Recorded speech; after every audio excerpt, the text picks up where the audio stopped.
来关心天狗热的疫情，咱国内本土天狗热即马继续在传，顶礼拜是个新增加264个本土病例，即马国内总病例数已经超过1000例。苗栗县和嘉义县嘛出现新的病例，疾管署即马就提醒讲，总共去为着天狗热上危险的时间点是退休了后的48点钟，爱说义工敢有出现动静，若有就要赶紧去病院。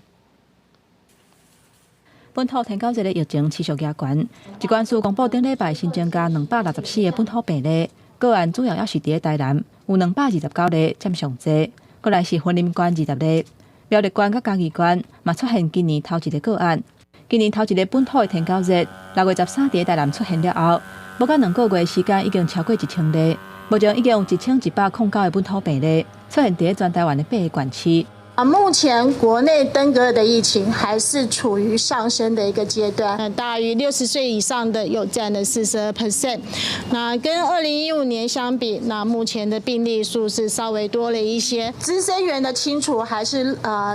减少登革热病例最重要的一个手段了。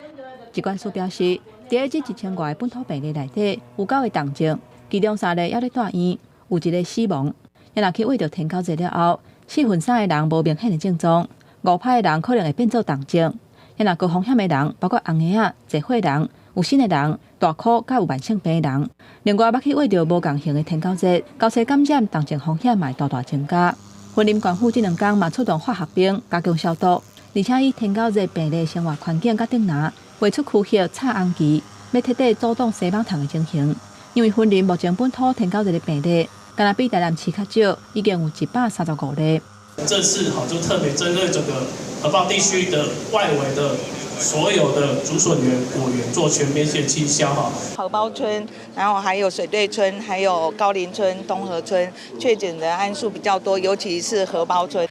疾管署嘛提醒，去为着天狗热了后，深头起大部分是发烧，会烧2天至7天。 退烧了后的24点钟至48点钟是危险期，可能会出现休克等并发的动静。若是会腹肚痛、持续咧吐、黏膜出血、一直困或者是坐袂牢等，拢可能是要变动静的现象，民众千万要注意。